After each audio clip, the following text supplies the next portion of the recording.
নমস্কার সবাইকে অনেক অনেক ওয়েলকাম ঘোষমেরে। আশা করছি সবাই ভালো আছো, সুস্থ আছো।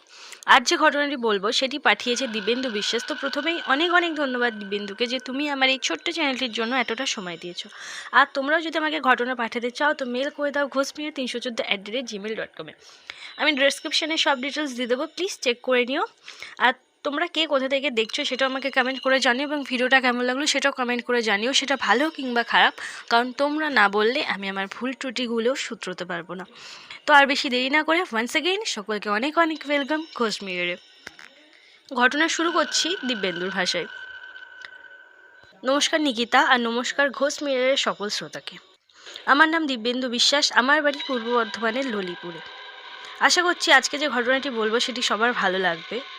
আমি তোমার চ্যানেলের বেশিরভাগ ঘটনাই শুনেছি, কিন্তু তোমার চ্যানেলের এপিসোড 12-এর যে ঘটনাটা সেইটা শুনে আমারও একটি ঘটনা মনে পড়ে যায়। আমার মামুর কাছ থেকে শোনা ঘটনা, মামুদের বাড়ির পাশেই ঘটে যাওয়া ঘটনা।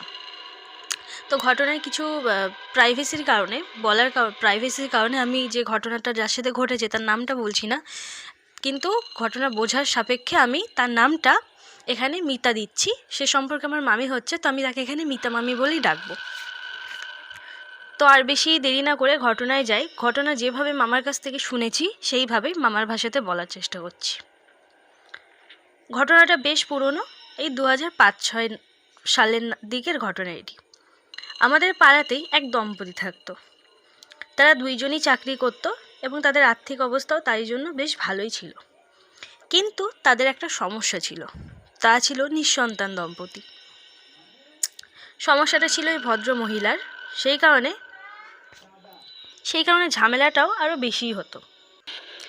ওই মহিলার আরও একটি খারাপ বিষয় কি ছিল, তিনি খুব অহংকারী, হিংসুটে টাইপের ছিলেন এবং অন্যদের বাচ্চা তিনি দেখতে পারতেন না। মানে তার বাড়ির পাশেই মাঠ, বাচ্চারা সেখানে খেলা করতে যেত, যদি একটু জোরে আওয়াজ হতো তাহলেই তিনি সবাইকে ভীষণভাবে গালিগালাজ করতেন, এমনকি মারতেও যেতেন। হ্যাঁ, মানলাম তার একটা সমস্যা নেই, তিনি ভীষণ ডিস্টার্ব থাকেন। তাই বলে যে পাশের অনেকে তো বাচ্চা ভীষণ পছন্দ করে না, তাই বলে যে পাশে বাচ্চারা খেলছে বলে তাদেরকে গালিগালাজ করবে, মারতে যাবে, এরকম সচরাচর দেখা যায় না। তার এই বাজে স্বভাবের জন্যই একদিন যার সাথে ঘটনাটা ঘটেছে সেই মিতা মামির একটি ছেলে আছে। তো মিতা মামির ছেলেকে ওই মহিলা মারতে যায় একটু চিল্লাচিল্লির জন্য ওই মাঠে। তো মিতা মামি সেটা খবর পেয়ে সেই মহিলার সাথে গিয়ে প্রচণ্ড ঝামেলা করে। কেউই সহ্য করতে পারবে না যে তার ছেলেকে অন্য একজন মারবে, তাও অকারণে। কারণ বাচ্চারা খেলতে গেলে তো একটু চিল্লাচিল্লি আওয়াজ তো হয়, বাচ্চারা করবে না তারা কারা করবে। ওই মহিলার সাথে মিতা মামির বেশ বড় সড়ই ঝামেলা হয়। তো হঠাৎ করেই মিতা মামি ঝামেলা করতে করতে ওই মহিলাকে বলে দেয় যে তুই কি বুঝবি বাচ্চার মর্ম, তুই তো বাঝা। এই কথার পর সেই মহিলা বেশ কষ্ট পায়। ঝামেলা তো থেমে যায়, কিন্তু শুরু হয় অন্য এক জিনিস, ভয়ানক কিছু। এই কথাটা শুনে মহিলা মনে মনে খুব কষ্ট পায় এবং তার খুব রাগও হয় এই জিনিসটা নিয়ে।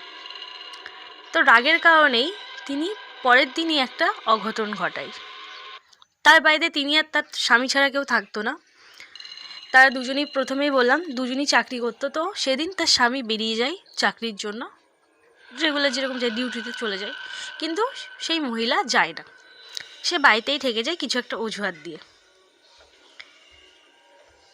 এবং তিনি বাড়িতে থেকেই তার নিজের একটি কাপড় দিয়ে তাদের ঘরেই সিলিং ফ্যানে দড়ি, মানে ওই যে কাপড়টা টাঙিয়ে তিনি গলায় ফাঁস দেয়, অর্থাৎ তিনি গলায় দড়ি দিয়ে আত্মহত্যা করে। বাড়িতে অন্য কোনো সদস্য না থাকায় প্রথমে এই ঘটনাটা কেউ জানতেও পারেনি। ঘটনাটা প্রকাশ্যে আসে তার স্বামী বাড়িতে আসার পর। তার স্বামী বাড়িতে এসে ঘটনাটা সবার প্রকাশ্যে আসে, এবং এই ঘটনা প্রকাশ্যে আসার পর সবাই মিতা মামিকেই দোষারোপ করতে থাকে যে তোমার জন্য ঝামেলা হওয়ার পরেই উনি আত্মহত্যা করেছে, তোমার ওই বলা কথার জন্য। তো মিতা মামিরও আর কিছু বলার মুখ থাকে না। যারা যারা ওই ঝুলন্ত অবস্থায় লাশটা দেখেছে তারা বলছিল লাশটার মুখের দিকে যেন তাকানো যাচ্ছিল না, চোখ পুরো উল্টে, জিভ পুরো বেরিয়ে এসেছিল, আর মুখে যেন কেমন এক অদ্ভুত রাগ। এই সব কথা শুনে মিতা মামি বেশ কষ্ট পায় এবং মনে মনে নিজেকে দোষ দিতে থাকে যে হয়তো তার জন্যই আজ এই ঘটনাটা ঘটেছে। এই ঘটনার কয়েকদিন পর থেকেই ওই ভদ্রমহিলার বাড়িতে, অর্থাৎ যে বাড়িতে যিনি আত্মহত্যা করেছে তাদের বাড়িতেই অনেক লোকজন আছে, যেহেতু একটা এরকম ঘটনা ঘটেছে, তো তাদের বাড়িতে বিভিন্ন জায়গায় ওই মহিলাকে দেখা যায়, যিনি আত্মহত্যা করেছে তাকে দেখা যেতে থাকে ঘাটটা কাত করে। অনেকে অনুভব করেছে তাদের বাড়িতে, অনেকেই বুঝতে পেরেছে। বাড়িতে যেহেতু কয়েকদিনের জন্যই সবাই এসেছে, তো এই ঘটনায় তেমন সমস্যা হয় না, কারণ কয়েকদিন পরে সবাই বাড়ি থেকে চলে যায়। এবং ওই ভদ্রমহিলার স্বামীও বাড়িতে একা থাকতে না পেরে অন্য জায়গায় মানে তার যে দেশের বাড়ি বা গ্রামের বাড়ি যাই হোক, সেইখানে তিনি চলে যান।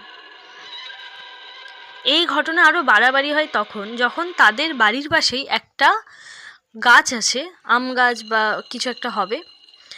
তো একটা গাছে প্রায়শই যারা ওই মাঠে খেলতে যেত, যেসব বাচ্চারা, তারা দেখতো প্রায়শই, তাদের মধ্যে কয়েকজন দেখেছে যে ওই দিকে তাকালেই কেউ দেখতে পেত যে ওই গাছের ডালে ওই ঝুলন্ত অবস্থায় একটা লাশ ঝুলছে।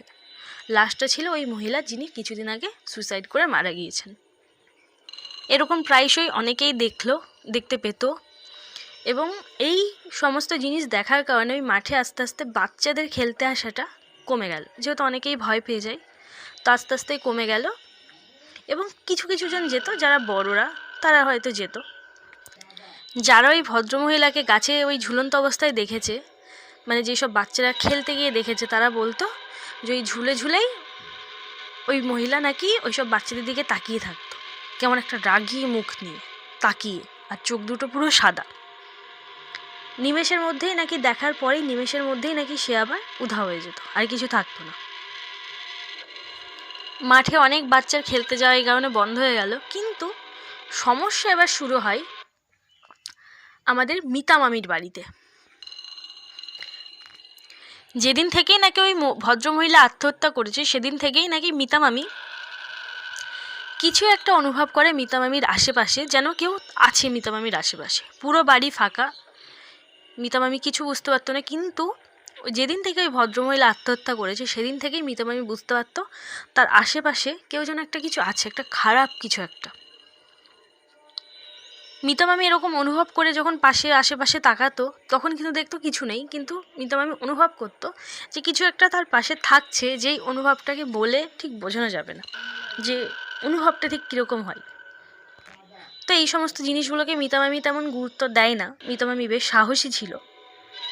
তো মিতা মামির যে ছেলে, যার জন্য আর কি ঝগড়াটা হয়েছিল ওই ভদ্রমহিলার মিতা মামির মধ্যে, তো মিতা মামির ছেলে একদিন সকালবেলায় ছাদে পড়তে বসার জন্য যায়। এবং ছাদে তাদের একতলা বাড়ি, যেহেতু একতলা বাড়ি, সেই কারণে ছাদের চারিপাশ দিয়ে কোনো রেলিং নেই, ছাদটা ফাঁকা ছাদ। তো সেই মিতা মামির ছেলে 2-3 মিনিট ছাদে পড়ার পর মিতা মামির ছেলে চোখ যায় একটা ছাদের একটা কোণায়। ও লক্ষ্য করে যেন ছাদের একটা টব ওর দিকে একাই এগিয়ে আসছে। ও যেন একটা ঘোরের মধ্যে চলে গেছে, ও বুঝতে পারছে কিন্তু উঠতে পারছে না জায়গা ছেড়ে। পরক্ষণেই ও লক্ষ্য করে ও যেন একাই ছাদের একদম ধারে চলে গেছে, একাই।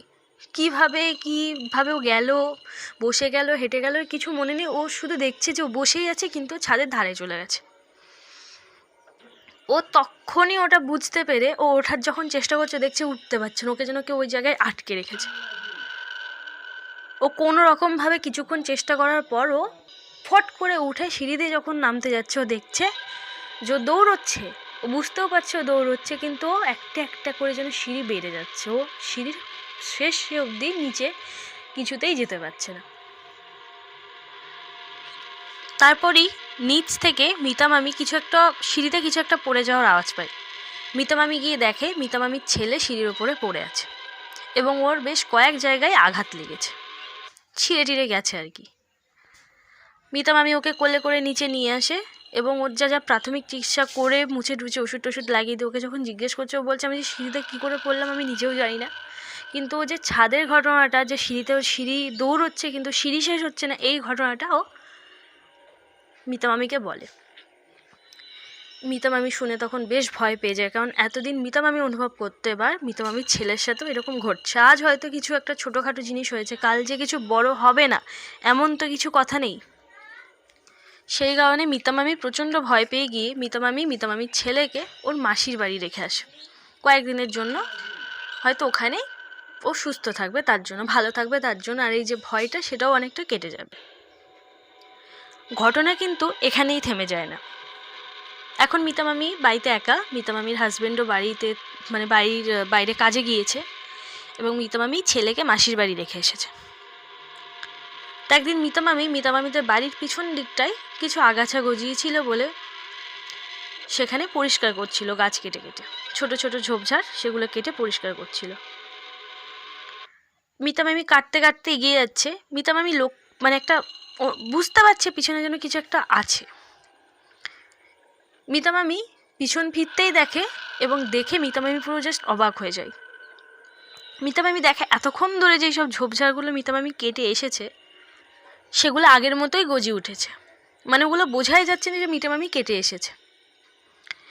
মিতা মামি বুঝতে পারে না। মিতা মামি ভাবে যে এরকম আমি না কেটে চলে আসলাম না, যে কী হলো। মিতা মামি কিন্তু ঘটনাটা বেশ ভয় পেয়ে যায়, কিন্তু মিতা মামি একটা নিজের মনের ভুল ভেবে বিষয়টাকে অতটা গ্রাহ্য করে না, ভাবে যে পরে দেখা যাবে, কিছু তো তেমন সমস্যা তো হচ্ছে না।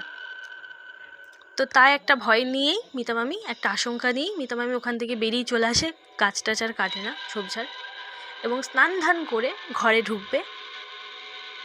স্নান ধান করে মিতা মামি ঘরে ঢুকেই দেখে মিতা মামিদের দুটো ঘর, একটা ঠাকুর ঘর, একটা মিতা মামিরা যেই ঘরে থাকে শয় আর কি, বেডরুম, সেই ঘর।